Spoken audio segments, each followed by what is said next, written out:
Hola gente de YouTube, ¿qué tal amigos? ¿Cómo han estado? Soy David Vargas y bueno, bienvenidos al canal. Vamos a hacer ahora un repaso sobre un tema muy importante y es de fisiología, ¿ok? Bueno, si están preguntando por qué hemos cambiado el formato del canal, bueno, en realidad es un challenge. Uno de nuestros seguidores nos ha dicho que podíamos hacer un video así y bueno, aquí estamos cumpliendo para que se pueda ver bien. Muy bien, vamos a ver grupos sanguíneos y en grupo sanguíneo vamos a tocar puntos importantes. Los dos grupos más importantes, el grupo ABO y el grupo RH. Vamos a ver transfusiones sanguíneas, reacciones transfuncionales y además eritroblastosis fetal. Ok, y bueno, ya saben, una explicación clara y sencilla como siempre. Bien, pero antes de seguir vamos a mandar saludos a nuestros amigos, a ver, a mis amigos, a Fa, Ananay, Ale, Álvaro, Anco, Marcos y Margarita, y también a la Universidad Industrial de Santander, a la Universidad de Desarrollo en Chile, también a la Universidad Autónoma del Estado de Morelos, a Fabricio, a Miguel. Muy bien, después nos continuamos con los saludos. Vamos a generalidades. Bien, como tú sabes, siempre tienes que ordenar el conocimiento. O sea, todo lo que tú vas a aprender tienes que ordenarlo para que cuando lo aprendas puedas recordarlo así de manera sencilla. Entonces, este resumen que vamos a hacer ahora de todo el tema pues te va a ayudar a entender eso. Y muchas preguntas salen de aquí. Bien, comenzamos definiendo qué es un grupo sanguíneo. Son un conjunto de antígenos que están en la superficie del glóbulo rojo que permiten su reconocimiento. Todas nuestras células tienen antígenos, pero son nuestros propios antígenos. ¿Qué quiere decir? Que el cuerpo los va a reconocer como propios y nunca los va a destruir. Pero si tuviésemos antígenos extraños, el cuerpo lo va a reconocer como antígenos raros y por lo tanto va a destruirlo. Pero mientras tanto sean nuestros propios antígenos, o sea, por ejemplo el grupo sanguíneo de los glóbulos rojos, estas células nunca se van a destruir. ¿Ok? Muy bien. Entonces, en resumen, ¿qué es? En realidad es como la identificación personal de este glóbulo rojo. O sea, el glóbulo rojo se identifica y nosotros podemos estudiar esta identificación por dos grupos. El primer grupo que vamos a estudiar es el grupo ABO, ¿ok? Y el grupo ABO tiene ciertas características que lo vamos a ver a detalle más adelante en el video. El otro grupo es el grupo RH. Y el grupo RH también tiene características que lo diferencian del grupo ABO. Muy bien. Algo más que aquí es importante, el grupo ABO está constado de oligosacáridos. ¿Ves? Esas pequeñas cadenitas son en realidad cadenas que están formadas de oligosacáridos. ¿Y quién configura al grupo ABO? El antígeno H configurado por el cromosoma 19 y realmente el grupo ABO propiamente dicho por el cromosoma 9. Eso suele ser pregunta de examen, así es que tenlo siempre en la cabeza. Muy bien. Algo más importante aquí, que las reacciones de este grupo sanguíneo ABO, pues evidentemente, ¿qué me van a dar a mí? Me van a dar una respuesta y esa respuesta está mediada generalmente por inmunoglobulina M. Si tú te acuerdas, la inmunoglobulina M es un pentámero, es un grupo proteico muy grande que siempre está asociado a la primera infección. Por eso te vas a acordar M de primera y el trastorno que vamos a ver nosotros en del grupo ABO se llama enfermedad hemolítica aguda. En cambio el grupo RH está formado de proteínas y está configurado gracias al cromosoma 1, o sea, los genes que lo configuran están en el cromosoma 1. Y bueno, ¿qué es lo que nos configura? Fácil. Si es la presencia de D, el antígeno D, quiere decir que es RH positivo. Si es cualquier otra cosa que no sea D, es RH negativo. Sencillo, ¿verdad? Y bueno, este grupo sanguíneo, cuando hablamos de respuesta inmunitaria, está asociado a la inmunoglobulina G. Y recuerda que la inmunoglobulina G guarda la información. Algo más importante aquí que nos va a entender más adelante la fisiopatología de la eritroblastosis fetal es que la inmunoglobulina G puede atravesar la placenta. ¿Eso qué quiere decir? Que si atraviesa y esta ya tiene memoria, puede destruir al feto. Y eso nos produciría una eritroblastosis fetal. Bien, ¿hay más grupos sanguíneos? Sí, hay más. Guyton por lo menos describe unas 32. Y bueno, es un libro de hematología de Brasil, describe hasta los 45. Ok, ahora veamos con calma cada grupo. Bien, ¿qué tenemos que describir del grupo ABO? Y es importante. ¿Qué habíamos mencionado? Que son oligosacáridos, que nos van a formar en realidad tres alelos, el A, el B y el O. Y esta combinación de estos tres alelos nos van a dar 4 grupos sanguíneos, ¿sí? El primer grupo sanguíneo que vamos a ver nosotros es el grupo A, y el segundo grupo sanguíneo grupo B, y el tercero el AB, y el cuarto el grupo sanguíneo O. ¿Esto a qué se debe? A que el grupo sanguíneo A tiene el antígeno A, ¿sí? Muy bien, ¿qué es un antígeno? Es toda molécula capaz de desencadenar una respuesta inmunitaria. Pero si es propio, si es reconocido nuestro, no va a desencadenar ninguna respuesta. Ok, muy bien. y el grupo B que tiene el antígeno B. Ahora, veamos un poco la estructura, cómo esto se forma. Fíjate, la membrana celular del eritrocito tiene las siguientes características. El grupo ABO depende de que exista el grupo, el antígeno H. Como estamos viendo ahí, yo estoy dibujando el antígeno H. Si te das cuenta, son pequeñas cadenas de azúcares. En realidad es galactosa. Y a la galactosa viene unida una unidad de fucosa. ¿Qué es eso? El antígeno H. Y este antígeno H va a ser el sitio de unión para que por fin se una el antígeno A, el antígeno B, el antígeno AB o el antígeno grupo. No, bueno. La ausencia de estos antígenos nos va a configurar el grupo O. Bien, entonces la pregunta es aquí, ¿cómo se forma el antígeno H? Porque eso quiero entender. Ya que si yo entiendo cómo se forma el antígeno H, entonces voy a entender cómo se va a formar el grupo sanguíneo A y el grupo sanguíneo B. Bien, el antígeno H es sencillo. Tenemos la membrana del eritrocito. Y tú sabes que una persona tiene los caracteres son heredados. O sea, el cromosoma que viene, por ejemplo, el cromosoma 19 que nos configura el grupo ABO, viene del papá y de la mamá. Entonces, el cromosoma, si por ejemplo tenemos H mayúscula que es dominante, y cualquiera de esas combinaciones que tú estás viendo ahí, ¿qué nos va a dar? Un grupo, un antígeno AH presente, que nos configura la fucosiltransferasa, o también conocida como transferasa H. En algún libro vas a encontrar así. ¿Qué hace? Une a la galactosa con la fucosa. Nada más lo que ya habíamos visto hace un instante, ¿verdad? Y ese es el sustrato principal donde se van a acomodar los grupos sanguíneos. Se acomodan en la membrana, se une la fucosa y finalmente a ese se va a unir después el grupo ABO. Ahora viene aquí la pregunta, ¿qué pasa si no tengo el H dominante para que me dé esta enzima? Voy a tener H recesivos, ¿no? Entonces, ¿qué quiere decir H recesivo para mí? Quiere decir que no voy a tener la enzima, por lo tanto no voy a tener fucosiltransferasa o transferasa H y no voy a poder formar. Y eso, ¿a qué nos va a dar? Un trastorno denominado antígeno de Bombay, que no hay el antígeno H, definitivamente. Y si no hay antígeno H, obviamente no va a haber grupo A, B y AB, porque no va a haber el sustrato para formarse. Bien, y un repaso de genética para que puedas recordar. Nosotros sabemos que tenemos genes dominantes y genes recesivos. Tienes que acordarte lo siguiente, en el ejemplo más clásico de la genética, ojos azules del padre y ojos negros de la madre. El dominante siempre se expresa. En cambio, el recesivo se va a expresar siempre y cuando se junte con el recesivo. ¿Y eso por qué? Porque ahora lo que vamos a ver, el gen A, B, O, el gen A y el B son dominantes siempre y el O es el recesivo. Lo que quiere decir que cuando se confluyan estos nos van a dar en realidad las diversas combinaciones de grupos sanguíneos. Ahí está el origen de los grupos sanguíneos. ¿Ok? Bien, ¿dónde se configura los alelos para el ABO? En el cromosoma 9. Veamos a ver cómo se forma el grupo. El grupo sanguíneo A, ¿está bien? Bien, tenemos el papá y la mamá. Son bien feos, ¿no? Parecen unos monstruos mis cromosomas. Pero, a ver, ahí va. Tenemos el antígeno A. Si, por ejemplo, el papá es A y la mamá es O, o el papá es O y la mamá es O, o ambos son A, lo que nos va a configurar, ¿qué es? El grupo sanguíneo A. Entonces, vamos a tener una enzima especializada. Y esta enzima se va a llamar glucosiltransferasa. Y esta glucosiltransferasa, también conocida como transferasa A, ¿qué nos va a hacer? Va a unirnos al antígeno H ya previamente formado a la N-acetilgalactosamintransferasa. Este N-acetilgalactosamintransferasa se une al antígeno H y nos va a dar el antígeno A. En otras palabras, ¿qué es el grupo A? No es nada más que la N-acetilgalactosamina. En cambio, en el grupo B, igual tenemos los cromosomas del papá y de la mamá que nos van a configurar igual una enzima. ¿Qué quiere decir? Si el papá es B y la mamá es o el papá es O y la mamá es B, o ambos son B, ¿qué grupo sanguíneo nos va a dar? Evidentemente, muy bien, el grupo B. Y el grupo B nos configura la galactosa transferasa, que agarra en realidad al antígeno H y le une al antígeno H una galactosa. ¿Eso qué quiere decir? Que finalmente, ¿qué es el grupo B? No es nada más que galactosa. ¿El antígeno B qué es? Galactosa. ¿Ok? Unido al antígeno H. Muy bien. El cromosoma 9 ahora para el grupo AB, ¿qué nos va a configurar? Fíjate esto. O bien el papá o bien la mamá es B y A, o caso contrario, pero siempre presentes los dos son dominantes. O sea, no como en el otro caso de que había O y se manifestaba solo el dominante. Ahora los dos son dominantes. Por lo tanto, nos configuran las dos enzimas para la N-acetilgalactosamina y la galactosa, lo que nos van a formar que grupo sanguíneo A y B. Finalmente, el grupo O. ¿Qué quiere decir? Este grupo no tiene ni A ni B.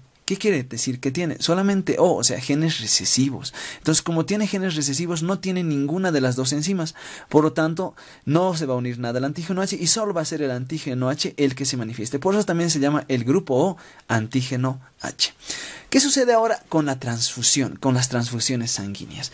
Bien, en respecto a las transfusiones sanguíneas, lo que tienes que recordarte siempre es que vamos a hablar de un receptor y de un donador.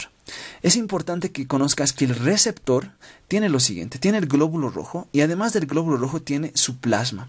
Y en su plasma están los anticuerpos. O sea, tiene su glóbulo rojo y los anticuerpos contra células extrañas, para que se entienda. ¿Ok? Bien.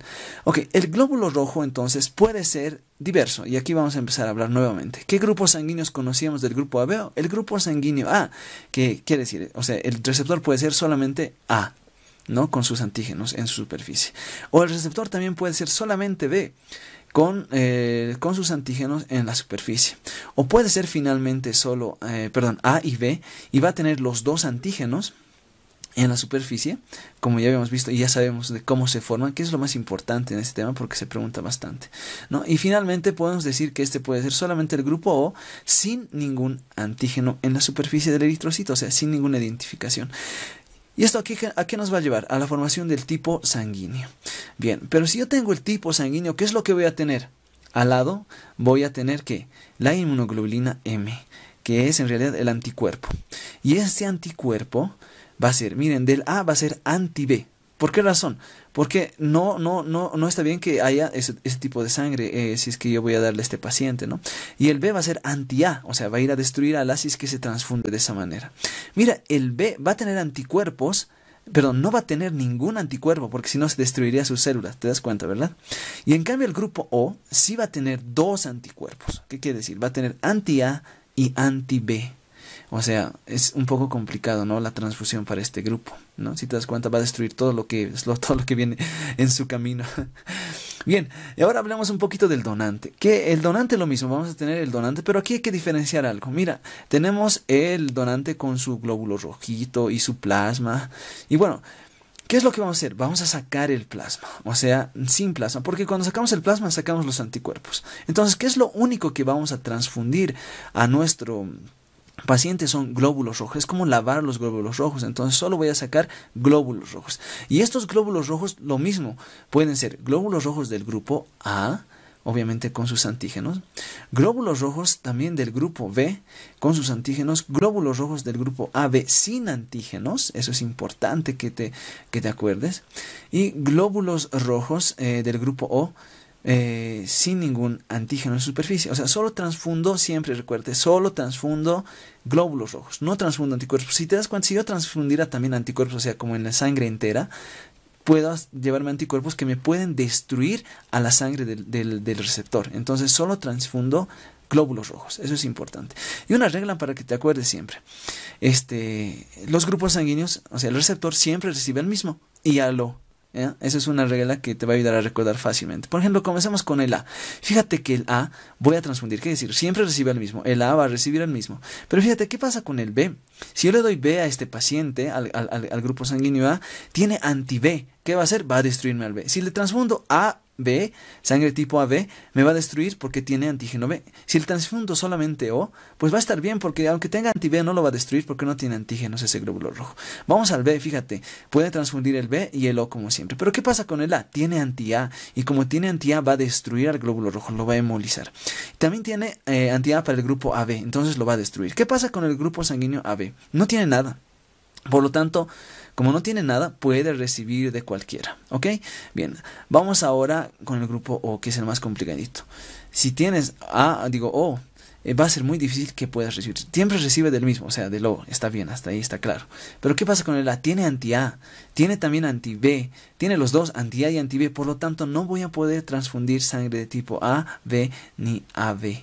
Entonces, esta paciente va a ser un poquito complicado de tratar. ¿Ok? Muy bien. Ok. Ahora, ¿qué es importante aquí que tienes que recordarte? Fíjate que fíjate la columna del O. El O puede transfundir a cualquiera. Él lo puede transfundir a cualquiera. Entonces, si puede transfundir a cualquiera, el O se convierte para nosotros, nos lo vamos a llamar como el receptor, como el donador universal. Bien, antes de seguir, ¿qué sucede con el grupo RH? Es una pregunta muy interesante.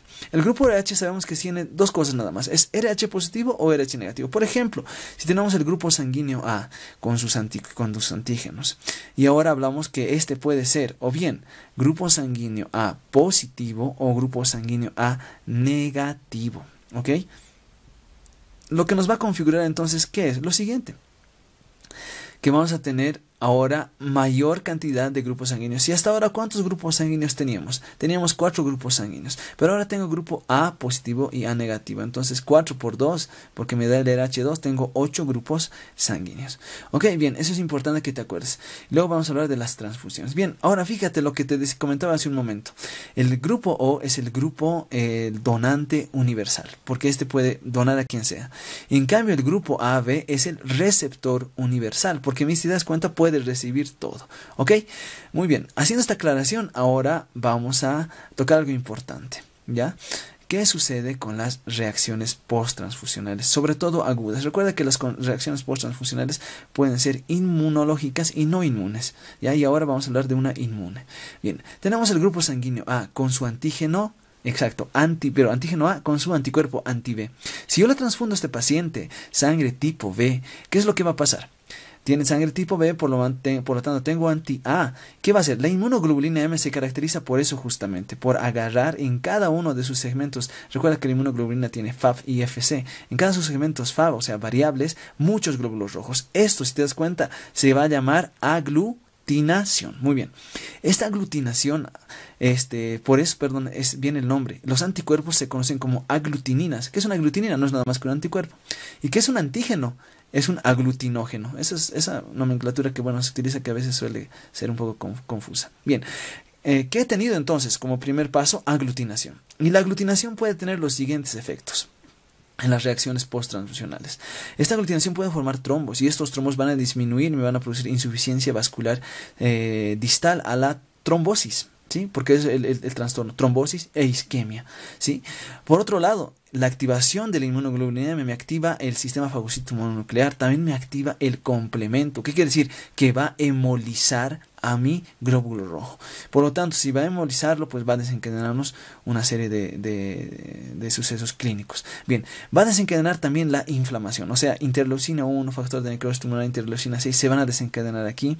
Además de que el glóbulo rojo, cuando muere, cuando se degrada, desencadena sustancias que son alergénicas, y eso también va a desencadenar alergia en el paciente. Entonces, ¿qué vamos a tener aquí con un paciente? Hemólisis con bilirrubina alta. Un paciente edematizado, ¿por qué razón? Porque está teniendo urticaria, está teniendo hasta puede tener una reacción anafiláctica importante, un shock anafiláctico. Entonces va a tener incluso fiebre. Es un paciente, que ha tenido una respuesta muy mala a la transfusión. ¿Ok? Y eso tienes que recordarte siempre. Bien, muy bien, entonces 2 tipos de trastornos. Primero, secundario a la inflamación y a la hemólisis, y segundo, a la trombosis por aglutinación. ¿Y esto cómo se conoce? Enfermedad hemolítica aguda, que es una reacción posttransfusional aguda mediada por inmunoglobulina M. ¿Sí? Eso quiere decir que es agudo, ¿verdad? M de primera infección, es la primera vez que va a desencadenar, va a ser esto, ¿ok? Bien, ahora veamos qué es lo que sucede con el grupo RH. Bien, tienes que acordarte que el RH va a ser positivo y negativo. Algo más importante de este grupo es que, se ha descrito en el mono Rhesus al inicio, y han descubierto que después también nosotros tenemos este grupo RH. ¿Y cómo se ha descubierto? Se ha descubierto justamente había reacciones post-transfuncionales tardías, ¿sí? Vamos a ver algo de eritroblastosis fetal. Muy bien, ¿dónde se configura esto? En el cromosoma 1. Siempre y cuando esté el gen D, eso es importante que te acuerdes. El gen D, o sea del padre, sea de la madre, nos va a configurar una proteína, porque el RH es proteína. Y si está el D, tienes que acordarte que siempre va a ser RH positivo. O sea, la ausencia de D, ¿qué es? RH negativo. No importa lo que tenga, no importa el gen que tenga, pero si no tiene D, siempre va a ser RH negativo. Ok, bien, algo que importante aquí que tienes que acordarte, que es la inmunoglobulina, que ahorita lo vamos a ver a detalle. Bien, ¿qué sucede ahora si el paciente no tiene D? Igual, cromosoma del papá, parece el guasón, ¿no? Los cromosomas de la mamá. Bien, veamos ahora el grupo, ¿qué sucede con el RH negativo? Tengo C y E. ya que es generalmente el que se expresa. Entonces, ¿cuál era la premisa? Si es que no tengo RH, pues obviamente no voy a tener RH positivo. Entonces, aunque esté C o D o lo que sea minúscula, pero siempre va a ser RH negativo. La ausencia de D me configura eso. ¿Ok? Bien. Bien, amigos. Bien, ahora tengo que preguntar, igual las transfusiones, ¿cómo van a ser en este grupo sanguíneo? ¿Sí? Muy bien. Algo más. Antes, el RH configura ¿qué? Anticuerpos contra el RH negativo. ¿Ok? El RH negativo. Y el RH negativo configura anticuerpos anti-D o anticuerpos anti-RH positivo. ¿Ok? O sea, que pueden ir a embolizar a ese tipo de células. Y ahí va a estar el inicio, ¿no? La etiopatogenia de la eritroblastosis fetal. Bien. Entonces, ¿qué es? La inmunoglobulina G es de memoria. O sea, nos guarda la memoria. G de guardar. Bien. Ahora bien, en la transfusión tienes que acordarte lo mismo que en el otro caso, en la BO. Siempre acepta lo mismo. O sea, positivo acepta positivo, negativo acepta negativo. Pero aquí hay una diferencia. El RH positivo solo por una vez acepta RH negativo. ¿Qué es? Si tienes tú un paciente RH positivo y le transfundes cualquier sangre RH negativa, por una sola vez le vas a salvar la vida. Pero eso ¿qué va a producir? Sensibilización. Y esa primera vez va a agarrar este paciente ahora la memoria. Entonces la pregunta aquí sería, ¿qué sucede la segunda vez con este paciente? O sea, ¿qué va a pasar la segunda vez? Y para respondernos, pues tenemos que primero encontrar algunas diferencias entre el grupo ABO y el grupo sanguíneo RH. Bien, ya habíamos mencionado algunas diferencias que son las más importantes. Bien, el grupo sanguíneo ABO, tienes que acordarte que los antígenos se van a formar, miren, a los 2 y a los 3, de 2 a 3 años. O sea, quiere decir, hay posibilidades de que con el grupo ABO haya eritroblastosis fetal. Sí hay, muy poca. Pero miren, a los 2 y 3 años recién voy a tener los antígenos. En cambio, el RH, miren, está desde la 6ª semana. Por lo tanto, en el embrión, si es que la madre ya se ha sensibilizado con un anterior hijo, puede desencadenar una eritroblastosis fetal. Muy bien. Y miren, los antígenos ABO, los anticuerpos, perdón, ABO se adquieren no por la dieta, algo así como que hay una reacción cruzada con bacterias que llegan al intestino. Y bueno, el ABO se encuentra en otros tejidos, o sea, en saliva, en semen, y es útil para los forenses, por ejemplo. En cambio, el RH es exclusivo de los glóbulos rojos. Bien, ahora, ¿qué sucede con la eritroblastosis fetal? Miren, tenemos una mamá, una Kimberly y un Brian. Y bueno, ellos con su bendición, bueno, quieren una bendición y bueno, tienen su bendición, ¿ya? Una pequeña bendición. Bueno, ¿qué es importante aquí? ¿Qué tienes que recordar? Para que suceda la eritroblastosis fetal, la primera causa es incompatibilidad sanguínea. ¿Qué quiere decir? Que la madre va a tener en sus cromosomas la siguiente característica, RH negativo, y el padre va a ser RH positivo. ¿Qué hemos dicho? Que el RH positivo va a tener al D. ¿Y el D qué gen es? Dominante. Por lo tanto, cuando esta sangre se junte, cuando este nuevo ser se junte para formar este nuevo ser, el padre va a dar el gen D, que le va a ser RH positivo. Y la madre, no importa lo que tenga, C o E, no va a tener efecto, porque el padre va a dar el gen D. Y por lo tanto, el niño, ¿qué sangre va a tener? RH positivo. Ahora, fíjate bien, si el niño es RH positivo, bueno, no importa ahora los anticuerpos que él genere, porque no va a poder destruir a la madre, ¿no? Pero tienes que acordarte que si el niño es RH positivo, la madre que era RH negativo, a ver, veamos con calma esto, va a generar anticuerpos contra el RH positivo. Bien, pero eso nunca va a suceder, eso no debería suceder, perdón. ¿Por qué? El bebé está cubierto por la placenta, o sea, la placenta lo cubre y lo protege y evita que entre el contacto de la sangre de la madre con el del bebé. Por lo tanto, si no tengo contacto de la sangre, porque la madre es RH negativo, como les iba diciendo, y tiene anticuerpos anti-RH positivo, entonces puede destruir, ¿te das cuenta? Puede destruir a la bendición. Entonces, si destruye a la bendición, eso se va a conocer como eritroblastosis fetal. Y bueno, la incompatibilidad sanguínea es el punto más importante. Ahora bien, ¿por qué se altera esta barrera? O sea, ¿por qué la placenta se altera? Si esto me protegía, si la sangre del bebé toma contacto con la de la madre, entonces va a producirse el proceso de aloinmunización. ¿Qué quiere decir? Que la madre va a reconocer que ahora miren, el eritrocito del bebecito que ha entrado ahora donde la madre, pues va a desencadenar una respuesta inmunogénica, ¿sí? Ha atravesado. Entonces, la respuesta inmunogénica, ¿cuál va a ser? Tengo el bebecito que tiene RH positivo ahora en la sangre de la madre. Y miren, solamente una cantidad de 0,25 ml y es suficiente para que la madre tenga aloinmunización. Ahora, ¿por qué? Fíjate esa mancha roja que hemos dibujado ahí. ¿Por qué? Porque hay hemorragia materno-fetal, o sea, hay unión de la sangre materna en el feto. ¿Cuándo? En el primer parto de la madre del niño, también en un aborto, ¿sí? Entonces, o cuando hay una transfusión. Entonces, la primera causa, ¿qué es? El parto, o hemorragia materno-fetal, la hemorragia del primer trimestre del embarazo, etc. Y eso me configura que tenga RH positivo ahora, o sea, el eritrocito del bebé dentro de la mamá, ¿te das cuenta? Entonces, la madre, ¿qué va a hacer al inicio? Sus células lo van a reconocer y dicen, esta es una célula extraña, es un parásito. perdón, es un parásito, que matarme de risa. Y bueno, ¿qué hace ahora el macrófago? Va a presentar a la célula CD4, que me va a dar dos respuestas. Va a activarme dos células, la T helper tipo 1, que es la respuesta celular, que no lo vamos a ver ahora a detalle, pero sí me activa la T helper tipo 2. Recuérdate que la inmunidad adquirida tiene dos respuestas: inmunidad celular, T helper tipo 1, inmunidad humoral, T helper tipo 2. ¿Por qué es humoral? Porque va a generar inmunoglobulinas. ¿Y quién se encarga de hacer eso? El T helper 2 va a desarrollarme y va a madurarme a la linfocito B, el plasmocito maduro, va a producir ahora inmunoglobulinas. De la primera infección, ¿cuál va a ser? De la primera exposición, la M, como habíamos dicho, y de la segunda, la inmunoglobulina G de memoria. Por lo tanto, la M podría destruir al bebecito, ¿sí? Pero aquí hay algo importante, ¿sí? ¿Qué va a suceder en el segundo? O sea, la madre ahora, ¿qué ha pasado? La madre se ha sensibilizado. ¿Qué tiene en la memoria? Tiene inmunoglobulina G de memoria. Por lo tanto, ya se ha sensibilizado. Entonces, cuando esta madre tenga un segundo embarazo, ¿qué es lo que va a pasar? La inmunoglobulina M que va a desencadenar esta respuesta no va a pasar de la placenta, o sea, no va a haber respuesta. Pero ¿quién sí puede pasar la placenta? Es la inmunoglobulina G. Y cuando la inmunoglobulina G, por su tamaño, puede atravesar la placenta, va a desencadenarnos la respuesta. O sea, es la responsable de la eritroblastosis fetal. Entonces, el bebecito que tenía el gen del padre, ¿ya?, que nos configura el grupo sanguíneo RH positivo o el grupo sanguíneo D, tienes que acordarte que viene del demonio, porque esto nos va a producir pues la eritroblastosis fetal, ¿no? Y la muerte, la posible alta mortalidad del feto, ¿no? Y esto se puede tratar todavía, ¿no?, a tiempo. Bien, entonces, ¿qué va a pasar? Esos anticuerpos, a diferencia de los inmunoglobulina M, ¿qué hacían? No aglutinan mucho porque son apenas dos FABs, entonces nos hace hemólisis, ¿ya? Y ahí viene el inicio. Si tengo hemólisis, obviamente estos glóbulos rojos van a fragmentarse y van a tener que ictericia, liberación de bilirrubina indirecta en el plasma. Y lo más importante, va a tener anemia.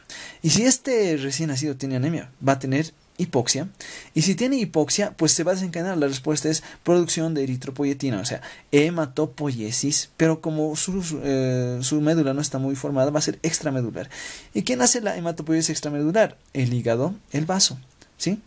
Bien, el hígado va a empezar a producir y va a empezar a sufrir lesiones. Y eso se llama disfunción hepatocelular. Y esta disfunción hepatocelular va a hacer que baje la producción de proteínas. Por lo tanto, tengo proteinemia. Si tengo proteinemia, me baja la presión coloidosmótica. Tú te acuerdas que la presión coloidosmótica es muy importante para evitar el edema, pero ahora sí está bajo. Entonces, puede producirme un edema. Luego, el oxígeno bajo, la anemia, me desencadena una insuficiencia cardíaca congestiva aguda, lo que me desencadena que aumento de la presión hidrostática. Y ambos, ¿qué me hacen? Me aumentan el edema. Y este edema en el bebé se conoce como hidrops fetal, ¿no? Y por lo tanto el bebecito que nace con esta enfermedad va a ser un bebecito muy edematizado. Bien, la ictericia también puede atravesar la barrera hematoencefálica, lo que me va a configurar el Kernicterus, ¿sí? Y el Kernicterus, pues evidentemente va a causarnos una encefalopatía, además de que el bebecito va a ser ictérico. Y bueno, ¿qué podemos hacer? Bien, si nace amarillo, pues podemos hacer fototerapia, podemos transfundir cuando nazca inmediatamente con transfusiones sanguíneas hasta que la madre, el bebé pierda los anticuerpos de la madre, que duran unas 6 semanas más o menos. Y finalmente podemos vacunar a la madre, podemos darle un antígeno anti-D, ok, en la 28 semana de embarazo. Muy bien, amigos. Este ha sido todo el tema, creo que hemos volado, ¿no? Pero bueno, espero que les sirva mucho y que puedan sacar el mayor provecho, ¿ok? Cualquier duda y pregunta, ya saben, siempre me pueden contactar en mis redes sociales, ¿ok? Bueno, pregunta. Ahora sí, para que vayas a descansar. ¿Alguna vez se te ha ido un paciente? Muy bien. Ok, amigos. Bueno, aquí les dejo ahora la bibliografía para que ustedes vean de dónde pueden hacer una revisión de este tema. Es un tema muy largo, la verdad, pero que hemos podido hacer una pequeña síntesis. Ok, si tú quieres que yo mande saludos a tu universidad o te mande saludos a ti, solamente deja tu nombre en los comentarios o también me puedes escribir al inbox al WhatsApp. Y esto es importante, esto que se me ha ocurrido. Siempre pongo yo momos o memes en mis videos. Entonces, si tú quieres que salga un momo así muy bueno, pues compártelo, mándamelo por inbox, al Facebook, al Instagram o donde sea. Y yo voy a estar compartiendo tu super momo en nuestros videos. Ok, este canal es de ustedes y para ustedes. Bueno, soy David Vargas y nos vemos en otro podcast. Gracias. Chau, Listen to the music of the moment, people dance and sing. We're just one big family, and it's our God-forsaken right to be loved, love, love, love, love. So